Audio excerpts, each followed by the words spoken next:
I remember that it was a very good conversation that we had with your president, President Xi, in which he said that agriculture as well is a foundation of the Chinese economy and a necessity for the Chinese government to attend to, because at the very basic level, government's main responsibility is to take care of its people, and a large part of that is to provide a good food supply for their people. Sir, una sa lahat, saan pong mga lugar sa bansa mapupunta itong donasyong urea ng China? And may condition po ba o qualifications para maging beneficiaryo nitong urea fertilizers? Papasok ito doon sa ating sistema ng voucher na binibigay natin sa pagtulong sa ating mga magsasaka.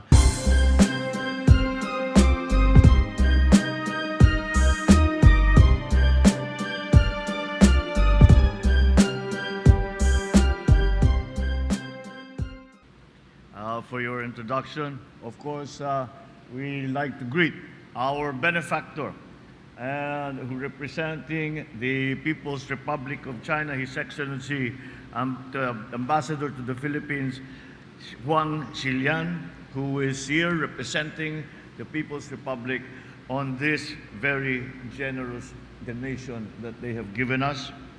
The DSWD Secretary, Rex Gatchalian, Senator Sherwin Gatchalian, and of course our hosts for today's festivities are the Mayor of Valenzuela, parang Ilocos Norte ito, pare-parehong pangalan. Mayor Wes Gatchalian, Congressman, Second District Representative Eric Martinez, fellow workers in government, nandito lahat, nakakompleto. We are complete, the Department of Agriculture, because we are all very grateful for this very munificent donation that we are receiving today from the People's Republic. Of course, our very important partners in the private sector, other distinguished guests, ladies and gentlemen, good morning. I was looking at the sign, and it said it's the ceremonial turnover. But actually, it's not a ceremonial turnover. It is the actual turnover dahil nakapaligid sa atin. We are surrounded by bags and bags of the 20,000 metric tons of urea, which has been donated to us by the Chinese government and is now being formally accepted by the Philippines. So in behalf of the Filipino people, let me extend our deepest gratitude and appreciation to the Chinese government and its people for this donation, a solid gesture of friendship and goodwill that is in keeping with our long and storied history of trade and cultural exchange. It is worth highlighting that this act of magnanimity comes during the commemoration this month of the 48th year of our formal diplomatic relations with China. And I cannot think of a more appropriate gesture to symbolize the strengthening ties between China and the Philippines. This donation that came from China was a product of our requests from all our friends around the world during the crisis when fertilizer, well, what we are still feeling now, when fertilizer prices went up and the availability was also because of the supply chain problems that we were experiencing with our usual suppliers. And China did not think twice and immediately came up.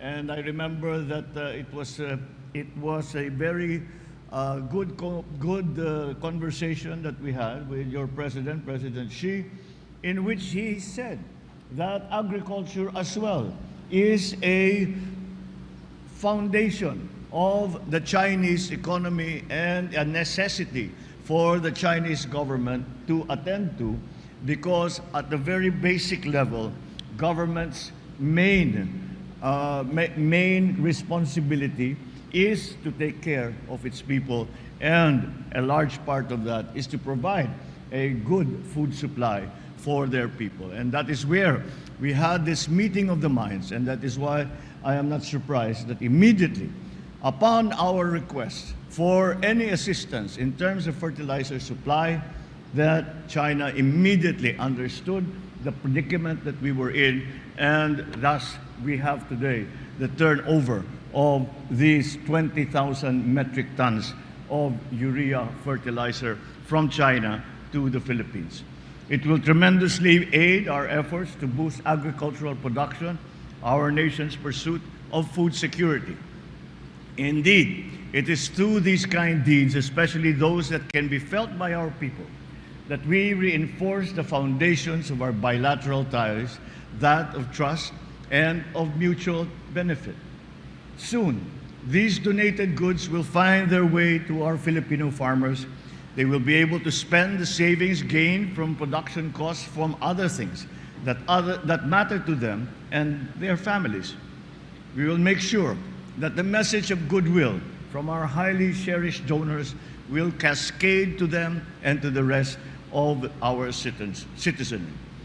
I would like just to add that in keeping with this generosity that we today are the beneficiaries of from the People's Republic of China, that also, as Secretary Rex has just informed me yesterday, that China has also provided 4 million pesos worth of rice for relief goods for those evacuees in the Mayon volcano area. So these generous acts symbolize the value of the relationship between our two countries. We must continue to nurture, we must continue to care for that through acts of mutual assistance and of constant and amicable dialogue. I assure the Chinese government that the Philippines will always work for the strengthening of our ties and the advancement of our mutual interests, and they are many. As we walk to the next half century of our diplomatic ties, let this day be a celebration for many things for us. The diligence and hard work of our farmers, our realizable goal of food self-sufficiency, and the lasting beneficial impact of the long-standing friendly ties between our two nations. Mabuhay ang ugnayan ng Pilipinas at ng China. Mabuhay ang agrikultura ng Pilipinas at ang mga magsasakang Pilipino. Maraming salamat po sa inyo lahat at magandang umaga po.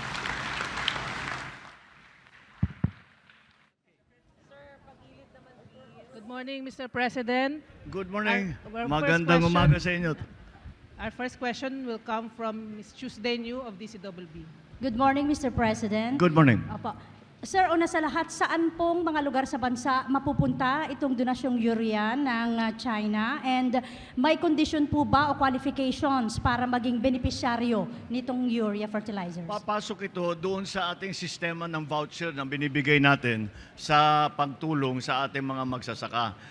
Ito, para hindi magtaas ang presyo, hindi maging mas mahal, we are hindi naman na-isolate natin. Inuna na muna natin dito sa Luzon. So, i-distribute ito sa Luzon through the voucher system that we already have. So, isasama na lang natin itong supply ng fertilizer na ito at para lahat ng pagka nabigyan ang bawat farmer, magbigyan sila ng kanilang voucher, kasama na ito doon sa kanilang kukunin. Opo, follow up lang ma'am, isa pa. May napipisil na po ba kayo na maging kalihim ng Department of Agriculture? Yun na lang po yung natitirang bakante na wala tayong leader. Marami, tinatanong ko sa kanila lahat. Kaya inaantay ko mag-volunteer sila mag-secretary. Ayaw kong palisin eh. So hanggat matapos, well, we have, you know, the truth of the matter is that we have really managed to make some very important structural changes in the Department of Agriculture. So iniisa-isa natin yan. The problem was during the beginning of this year, ay naging crisis lahat. ng food supply, food prices, lahat, fertilizer prices, etc. Kaya napakalaking bagay nitong donation na ginawa na binigay sa atin ng China. At yun, we were just trying to put up emergency measures para naman mabigyan natin ng konting tulong at suporta ang ating mga magsasaka. Ngayon, we more or less the prices of the agricultural commodities are beginning. They are not yet stabilized, are beginning to stabilize. Now we are going to make the structural changes that are important to increase production, number one, to ensure the food supply of the Philippines, not only rice, but also corn, also fisheries, also livestock. So yan ang ating mga ginagawa ngayon para naman hindi na tayo umabot sa krisis na sitwasyon kagaya ng dadatnan natin after the pandemic. Kaya ang aking hangarin para sa DA ay pag iniwanan ko ang DA, by that time, we will have systems in place so that we can guarantee the food supply of the Philippines, number one. We can guarantee that the prices are affordable. And number three, that our farmers make a good living. So hanggat matapos natin yun, I suppose you will just have to put up with me as the DA Secretary. Thank you, sir. Thank you. Thank you, sir. Leth Narciso, DCRH. Good morning, Mr. President. Good morning. Sir, may we get an update on the review of rice tarification law? Ang inaalala po kasi ng ating mga magsasaka, kahit lumakas ang ating produksyon, kailangan pa rin nilang makipagkompetensya sa imported na bigas. Well, that has always been the case. But that has been, kaya kailangan natin mag-import ng bigas dahil ang production cost nga natin ay mataas. Kaya ang presyo ng bigas dito sa Pilipinas ay ginagawa natin pagka nagkukulang, nag-i-import tayo. Kaya we always have to compete. Hindi natin maiiwasan mag-compete. Gumawa tayo na we just approved and rolled out the plan for the export industries in the Philippines yesterday. And that is something that we really have to be able to take advantage of. Kasi sinasabi natin may RCEP, sinasabi natin may ASEAN, meron tayo mga free trade agreements. Okay, maganda yan. Nabuksan ang merkado, both for our markets, both for our products to markets, but also as supply for our importation. So bababa ang tariff ng mga iba't ibang produkto pag nag-import. Ngunit mababawi naman natin yan sa export. So we have to learn to compete. Kaya't bukas ang merkado na yan, hindi lang ibig sabihin dahil nabuksan na yan, lahat ng export natin kukunin. We have to continue to compete. Pero hindi natin maiwasan yon. Ganyan ang mundo ngayon.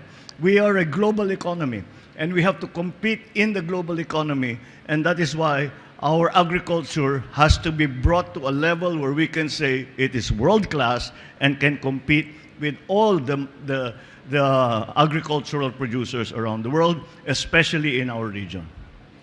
Thank you, Mr. President. Ms. Wang Shengsheng of CCTV. Morning, Mr. President. Good morning. I would like to know from you, so what's your expectation about the agriculture cooperation between China and the Philippines? It's very, very promising. As I mentioned in my remarks during the program, it turns out that the priority that we put here in the Philippines on agriculture, the Chinese government, as it was explained to me by President Xi when I went to visit him last January, was the same. That their outlook, that their priorities are the same. That there is food supply, that there is affordable food supply, that the farmers are attended to and make a good living, and to solidify and strengthen our agricultural communities. So we can learn from one another in many, many ways. And I think that that has been an ongoing process for a long time now. Not just now because of the food crisis that we're feeling around the world, but also because we have very similar priorities when it comes to agriculture. So I'm very optimistic. I had a follow-up. The question I supposed to ask yesterday, but when the earthquake happened, so it's cut off. So I would like to know from you, how do you looking forward the economy, trade, and investment prospects between China and the Philippines, especially after the RCEP took effect? I think again, since the RCEP has now taken effect, it's clear that the volumes should increase, and so we look again. I am very optimistic that the trade between our two countries, China and the Philippines, not only in agriculture, but in other aspects as well. I cannot see it lessening. I can only see it growing. Thank you, Mr. President. Good morning. Thank you, Malacanang Press Corps. Thank you po. Thank you. Maraming salamat. Magandang umaga sa inyo.